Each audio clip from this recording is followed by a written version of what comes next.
Hello students, I Pawan Sharma coming with the fourth module in electrochemistry, and today we are to discuss very important topic, that is Nernst equation.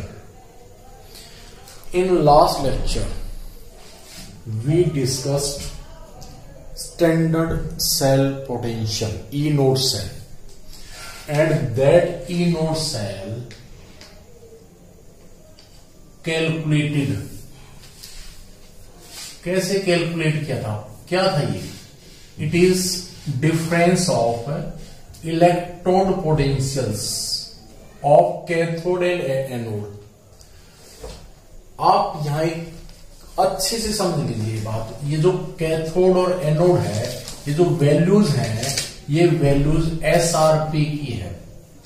These values are SRP, standard reduction electrode potential की. Cathode पे actual में क्या होता है? Reduction, तो SRP ठीक है. Anode पे क्या होता है एक्चुअल में? ऑक्सीडेशन. हमने एसओपी को कन्वर्ट कर लिया है किसमें? एसआरपी पे, बाय चेंजिंग द साइन. तो मतलब you can say standard cell potential, or you can say EMF of the cell can be calculated by difference of SRP of cathode and SRP of anode. इसके ऊपर we have done some numericals also. Now very important concept, that is Nernst equation. और examination point of view से ये जो topic है, most important topic है इस unit का, जिसके अंदर मेनली 3 मार्क्स का न्यूमेरिकल रहता है इस टॉपिक के ऊपर. तो you are to understand very carefully this topic students. देखिए, अब पहले तो ये देखते हैं, ये नेरेस्ट इक्वेशन का कॉन्सेप्ट अप्लाई कहां होता है? ये अप्लाई वहां होता है जहां इलेक्ट्रोलिटिक आयंस की कंसंट्रेशन अदर देन 1 मोलर हो. और ये वाला जो कॉन्सेप्ट लग गया था, ये लग गया था 1 मोलर के लिए था. जब इलेक्ट्रोलिटिक आयंस की कंसंट्रेशन क्या यूज की थी हमने? 1 मोलर. जैसे ZnSO4 या कॉपर सल्फेट हमने सोल्यूशन लिए थे, वो 1 मोलर लिए थे. अब अगर कंसंट्रेशन, ये साइन किसका है? कंसंट्रेशन. जो इलेक्ट्रोलिटिक कंसंट्रेशन है that should not be equal to 1 molar नहीं होनी चाहिए, उससे अलग होगी किसी भी इलेक्ट्रोलिटिक आयंस की, तो आपका नेरेस्ट इक्वेशन का कॉन्सेप्ट स्टार्ट हो जाएगा. और you can understand like this. I am writing here this Zn solid, here these are electrolytic ions. If I write here 10 की power minus 2 molar, and here cupric ions, here I write 10 की power minus 3 molar, and this Cu, ये एक cell representation है. और इसके अंदर आप देखेंगे अब यहां 1 मोलर कंसंट्रेशन नहीं है, अब अदर देन 1 मोलर है दोनों जगह, या एक जगह भी हो जाए तब भी नेरेस्ट इक्वेशन लगेगी. तो अब आपको ये क्लियर हो जाना चाहिए कि नेरेस्ट इक्वेशन का कॉन्सेप्ट कहां अप्लीकेबल है, जब कंसंट्रेशन 1 मोलर से अलग हो. अब इसके लिए नेरेस्ट ने क्या इक्वेशन दी है? उसके लिए आपको 11th का एक कॉन्सेप्ट पढ़ना पड़ेगा और याद रखना पड़ेगा. वो था delta G equal to delta G naught plus 2.303 RT log QC. ये इक्वेशन है, थर्मोडायनेमिक इक्वेशन. यहां से हम नेरेस्ट इक्वेशन को लेके आएंगे. ये सब क्या है? Delta G you know gives energy, ये स्टैंडर्ड स्टेट के लिए है गिव्स एनर्जी, और ये 2.303 नो.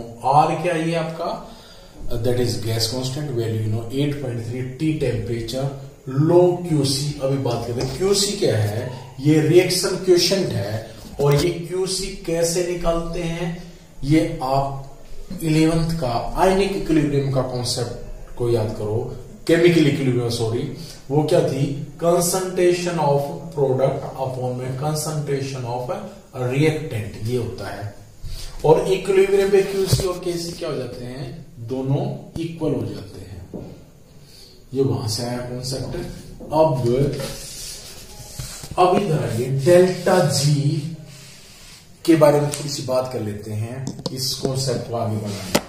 देखिए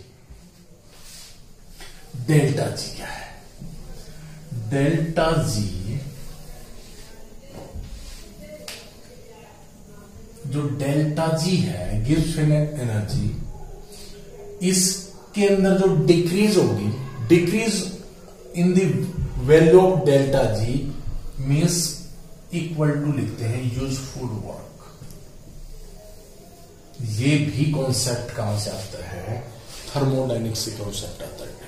और इन केमिस्ट्री यूजफुल वर्क, और पर्टिकुलरली इस यूनिट में यूजफुल वर्क का मतलब क्या होता है, electrical work, electrical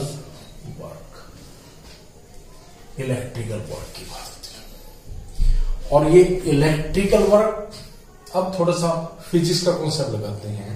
electrical work, वहां एक कॉन्सेप्ट होता है पोटेंशियल डिफरेंस का, और वो पोटेंशियल डिफरेंस क्या होता है, वर्क अपॉन में चार्ज होता है, वर्क अपॉन में चार्ज। और ये यहां ये फिजिक्स में डेल्टा वी क्या था, पोटेंशियल डिफरेंस होता है। पर यहां पोटेंशियल डिफरेंस के लिए हम यूज करेंगे ई सेल, क्या करेंगे, ई सेल, और इक्वल टू डब्ल्यू, और ये क्या है, क्यू, क्या है, क्यू। अब क्यू क्या है, चार्ज है। अब देखते हैं, चलो हम जब इलेक्ट्रोकेमिकल सेल की बात करते हैं, एक तरफ लेफ्ट में एनोड होती है, जैसे जिंक की इलेक्ट्रोड होगी, यहां क्या होती है, कैथोड होती है, जैसे कॉपर इलेक्ट्रोड होगी। और इन इलेक्ट्रोड से एनोड टू कैथोड क्या होते हैं, मोल्स ऑफ इलेक्ट्रॉन्स ट्रांसफर होते हैं। Suppose n mole of electrons transfer होते हैं। अब हम चार्ज की बात करते हैं, एक इलेक्ट्रॉन के ऊपर चार्ज कितना होता है, बोलिए 1.6 इंटू 10 की पावर -19 को सबको पता है, एक इलेक्ट्रॉन का चार्ज। 2 इलेक्ट्रॉन का क्या होगा, 2 से मल्टीप्लाई करेंगे। 3 इलेक्ट्रॉन का क्या, 3 से। पर अब हम अगर 1 मोल इलेक्ट्रॉन के चार्ज की बात करें, और 1 मोल में कितने इलेक्ट्रॉन्स होते हैं, 6.022 इंटू 10 की पावर 23 इलेक्ट्रॉन्स। तो इतने इलेक्ट्रॉन्स का क्या होगा, इसको हम मल्टीप्लाई कर देंगे, 1.6 इंटू 10 की पावर -19 इंटू में व्हाट, दैट इज 6.022 इंटू 10 की पावर 23। और इनका रिजल्टेंट क्या आएगा, 96487 एग्जैक्ट बात करें, पर हम अप्रोक्सीमेट लिख लेते हैं 9650 कूलम। और ये किसके बराबर रख लेते हैं, 1 फेरेडे के बराबर, 1 फेरेडे के बराबर होता है, फेरेडे के बराबर। इसको शॉर्ट में हम कर लेते हैं 1 फेरेडे। आई थिंक आपको अब देखो, 1 मोल इलेक्ट्रॉन का जो चार्ज है वो क्या है, 1 फेरेडे है। 2 का कितना हो जाएगा, 2 फेरेडे, और n का क्या हो जाएगा, n फेरेडे। आई थिंक आपको समझ में आ गया, n मोल इलेक्ट्रॉन्स का जो चार्ज होगा that will be NF charge. तो देखिए अब क्या लिख सकते हैं इसको, E cell equal to work upon में क्यू की जगह क्या रख सकते हैं, NF। तो ये वर्क क्या है, इलेक्ट्रिकल वर्क है, तो ये क्या आ गया, बोलो NF, और दैट इज ई सेल, क्या आ गया, ई सेल।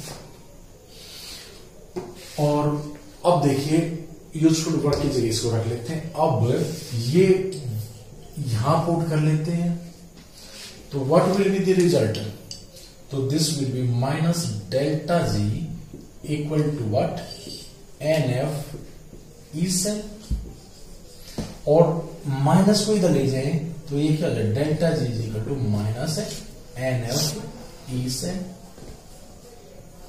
ये हमारे पास एक इंपॉर्टेंट रिजल्ट आ रहा है जिसके ऊपर भी न्यूमेरिकल्स पूछ लिए जाते हैं, हम न्यूमेरिकल्स भी लेंगे इस कॉन्सेप्ट के ऊपर। एन क्या है? That is valency factor. N what is that? Valency factor. और वैलेंसी फैक्टर यहां सिंपल सी बात है, वैलेंसी फैक्टर यहां क्या है? Transfer of electrons in the redox reaction. और ई सेल यू नो। हाँ, अब लिसन, ये डेल्टा जी आ गया। अगर हम डेल्टा जी नोट के लिए क्या हो जाएगा फॉर्मूला? माइनस एन एफ, और ये ई सेल की जगह क्या हो जाएगा? ई नोट सेल, ई नोट सेल। तो हमारे पास ये आ गया एक रिजल्ट और एक ये रिजल्ट आ गया। अब इन दोनों रिजल्ट को यहां पुट कर दे सिंपली, तो आप पुट कर देते हैं यहां। देखिए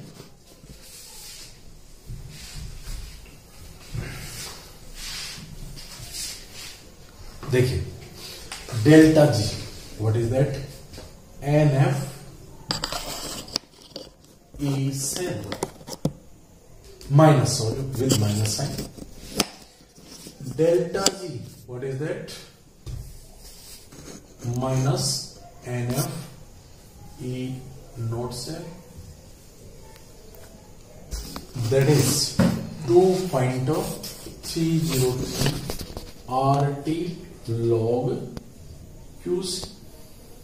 log QC. अब इसमें यो करेंगे माइनस को या माइनस से मल्टीप्लाई कर दे थ्रू आउट, इक्वेशन 1 कह दे, करते तो -1 से मल्टीप्लाई, तो ये क्या हो जाएगा? प्लस हो जाएगा। This will be n F E cell. ये क्या हो जाएगा? N F E naught cell. ये माइनस हो जाएगा, it will be -2.303 RT log QC। अब ये इक्वेशन 2 कह दें इसको। अब डिवाइड करें एन एफ से थ्रू आउट करेंगे तो डिवाइड इट बाई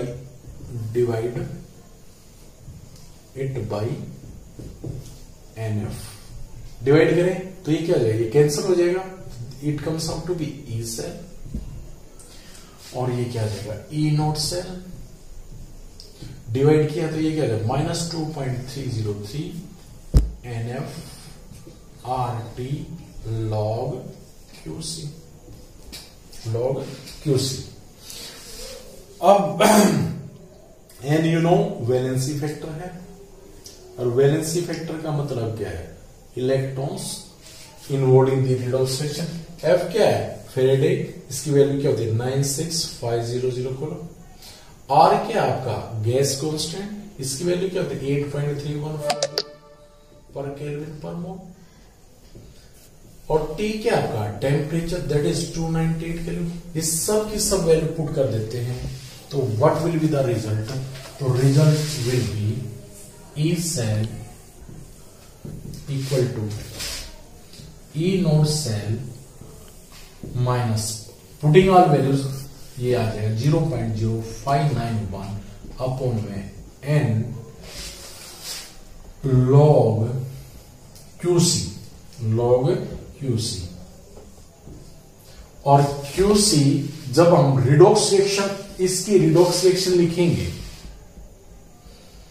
तो जो राइट साइड में होंगे वो प्रोडक्ट होंगे, लेफ्ट में क्या होंगे? रिएक्टेंट होंगे। और राइट साइड में से आपने जो आयंस होंगे क्या होंगे? आयंस, वो उसकी कंसंट्रेशन ले लेंगे।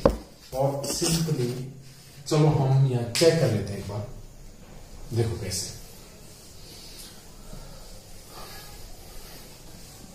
देखो ये रिजल्ट आ गया, इक्वेशन नंबर 3, इक्वेशन नंबर 3। चलो अब हम इससे रिडॉक्स रिएक्शन लिखते हैं। पहले first we are to write redox reaction. तो एनोड पे क्या होगी? You know oxidation. कैसे लिखोगे? Zn जो पहले है रिएक्टेंट साइड में लिख लो, जो बाद में उसको प्रोडक्ट साइड में लिख लो। यहां कितने चार्ज है? +2, तो यहां 2 इलेक्ट्रॉन्स ऐड कर दो। अब कैथोड वाली रिएक्शन लिखिए जल्दी से। कैथोड में क्या होगा, जो पहले है Cu2 बाद में है Cu लिखते हैं। अब जितना चार्ज है वहां उतने ही you are to add electrons, और ये आपकी oxidation of reaction, this is reduction of reaction. कैसे कहेंगे, क्योंकि यहाँ चार्ज क्या है 0, यहाँ चार्ज क्या है +2, यहाँ चार्ज क्या कर रहा है इंक्रीज, यहाँ चार्ज क्या कर रहा है डिक्रीज। जहां डिक्रीज होता है वहां रिडक्शन, जहां इंक्रीज होता है वहां ऑक्सीडेशन। अब इसकी हेल्प से हम ओवरऑल रिएक्शन लिख सकते हैं, जिसको हम क्या कहते हैं रिडॉक्स रिएक्शन। और रिडॉक्स रिएक्शन में electron should not be there, तो these electron should be cancelled, क्योंकि ये प्रोडक्ट साइड में, ये रिएक्टेंट साइड में। अब रिएक्टेंट को रिएक्टेंट में लिखिए, तो this will be ZnS, solid होता है Cu2 positive cupric ions aqueous solution, और here we write zinc ions aqueous electrolyte, और ये CuS। ये हमारी रिडॉक्स रिएक्शन लिखी हुई, क्या लिखी हुई रिडॉक्स रिएक्शन।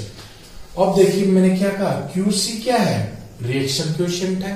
कैसे लिखेंगे, कंसंट्रेशन ऑफ प्रोडक्ट अपॉन में कंसंट्रेशन ऑफ रिएक्टेंट। अब देखो प्रोडक्ट में क्या है, ये है प्रोडक्ट के अंदर। अच्छा ये क्या आपका प्योर सॉलिड है, और प्योर सॉलिड की जो कंसंट्रेशन है वो डजंट चेंज, और क्या मानते हैं उसको यूनिटी मानते हैं, तो इसको लिखने की नो नीड।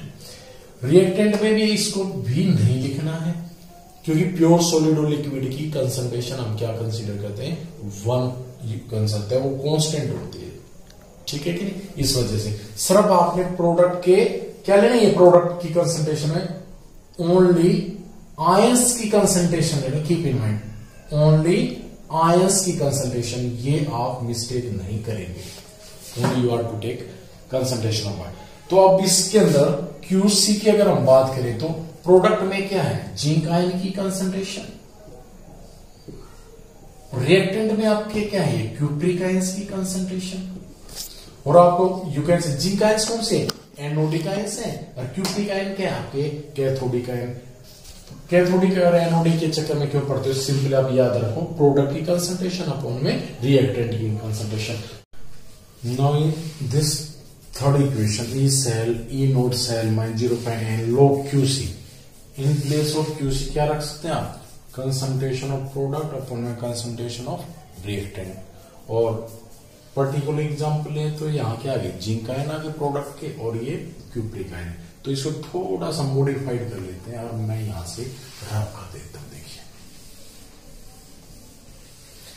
तो अल्टीमेट जो नेक्स्ट इक्वेशन है, it comes out to be E cell equal to E naught cell minus 0.0591 upon में n log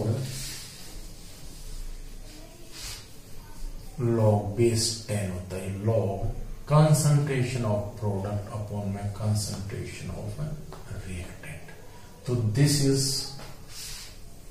final result of Nernst equation. ये इक्वेशन आपको यूज करनी है, that is E cell equal to E naught cell minus 0.0591 n log product upon reactant. Right now we solve one numerical problem on this nearest equation. Calculate cell potential of this. आपको पता लग रहा है nearest equation लगेगी, क्योंकि concentration of electrolytic ion other than the 1 molar लगेगी, no doubt. अच्छा इसमें क्या है, मिस्टेक नहीं होगी। सबसे पहले 3 स्टेप्स में करते हैं इसको मेरी। First of all you are to write redox reaction। First step write redox reaction, you are to write redox reaction। सबसे पहले यू राइट redox reaction, लिखिए redox reaction। इसके ऐसे लिखेंगे एनोडिक रिएक्शन, लिखो एनोडिक रिएक्शन क्या होगी, Fe को इधर रखेंगे, Fe2 प्लस को इधर, या 2 चार्ज है तो you add 2 electrons. Now cathodic reaction लिखिए, कैथोडिक HNs दिस साइड, यहाँ क्या है H2 है। अब इधर देखिए यहाँ हाइड्रोजन कितने हैं 2, तो यहाँ भी क्या 2। अच्छा अब सिंपल थिंग, यहाँ चार्ज कितना 2 पॉजिटिव, तो यहाँ जहां पॉजिटिव चार्ज है वहां उतने ही electrons you are to add. और right now electrons would be cancelled out. ये इलेक्ट्रॉन्स क्या होंगे, कैंसल्ड आउट। रिएक्टेंट को रिडॉक्स रिएक्शन लिख लो, रिडॉक्स रिएक्शन। तो रिडॉक्स रिएक्शन क्या होगी, Fe2HNS और this Fe2 positive and H2। अब इस इक्वेशन ये रिडॉक्स रिएक्शन होगी। अब चेक करें Fe पे चार्ज कितना है, यहाँ चार्ज क्या है, +2, डिफरेंस क्या है 2, यहां से भी चेक करोगे डिफरेंस क्या है 2। अब सेकंड स्टेप में एन की वैल्यू निकालनी, वैलेंसी वेक्टर, यानी क्या है वैलेंसी, वो क्या आ गया आपका 2। अब आप नियरेस्ट इक्वेशन लिखेंगे और उस अप्लाई करेंगे। नियरेस्ट इक्वेशन क्या है, E cell equal to E naught cell minus 0.0591 upon में n log concentration of product upon में कंसंट्रेशन ऑफ रिएक्टेंट। ठीक है, अब आपके पास ई सेल आपको निकालना है। ई नोट सेल ये निकालोगे, आपको पता है E naught C minus E naught A, SRP of cathode minus SRP of anode. अब चेक करो, गिवन है 2 से 0 डिक्रीज, 1 से 0 डिक्रीज, तो दोनों ही एसआरपी की वैल्यू दे रखी है। और एसआरपी कौन सी कैथोड है, कौन सी एनोड है, ये आपको पता, जो हायर वैल्यू हो कैथोड, ये हायर है ना, तो दिस इज कैथोड और ये लोअर है, इट इज एनोड। तो अब निकालते हैं कैथोड माइनस एनोड। तो कैथोड क्या है 0.00 माइनस एनोड, माइनस माइनस क्या हो जाएगा, चलो लिख लो 0.44, ये आपका इनोड सेल निकल गया। अब देखो 0.0591 अपॉन में एन लॉग। अब कंसेप्ट अभी देखो, रिडॉक्स रिएक्शन में ये आपका क्या प्रोडक्ट है, ये क्या आपका रिएक्टेंट है, और आपको पता है सब प्रोडक्ट के इलेक्ट्रोलिटिक आयंस लेने हैं। तो इलेक्ट्रोलिटिक आयंस क्या है आपके Fe2 पॉजिटिव। रिएक्टेंट्स में आयंस कौन है, H आयंस, ऐसे लिखे ध्यान देना, H आयंस, ये जो नंबर ऑफ मोल्स है उसको पावर में करेंगे, क्या करेंगे पावर में। और इस तरह से E cell will be minus minus क्या हो जाए +4, 0.0591, एन की वैल्यू क्या निकालोगे 2 लॉग Fe2 की कंसंट्रेशन, इसको यूं करोगे 10 की पावर -3 कर दो। HN की कंसंट्रेशन 10 की पावर -2, इसकी पावर क्या है 2, ये क्या होगा 10 की पावर -4, और simply you can say E cell is equal to 0.44 minus 0.0591 upon में 2, और लॉग क्या हो जाएगा, ये ऊपर जाके प्लस का log 10, log 10 की वैल्यू क्या होती है 1, तो ये आपका that E cell is equal to 0.44 0.0591 upon में 2, and you can solve it. तो इस तरह से cell potential you can calculate. तो this is all about today lecture. Other thing will be discussed in next lecture. Thank you from my side and have a good day.